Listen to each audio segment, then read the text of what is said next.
हिचकी एक reflective action है। एब्डोमेन में डायफ्रागम की मसल का कॉन्ट्रैक्शन इरेगुलर हो जाने से हिचकी आती है, हिकअप्स आते हैं।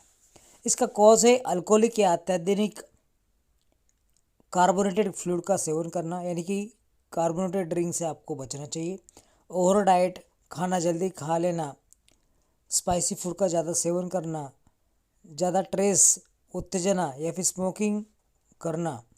इसके अलावा गैस्ट्रोइंटेस्टाइनल कंडीशन खराब होना, कॉन्स्टिपेशन यानी कि कर्ब्स, ट्यूमर या इन्फेक्शन, किसी नर्व का डैमेज होना, इसके कारण ये आपको हिचकी होती है। हिचकी आपको क्लोजिन, लिओफिन, स्टेमेटिल या फिर मेगाटिल नाम की कोई टैबलेट है तो डॉक्टर की सलाह से ले लेना। वीडियो देखने के लिए धन्यवाद।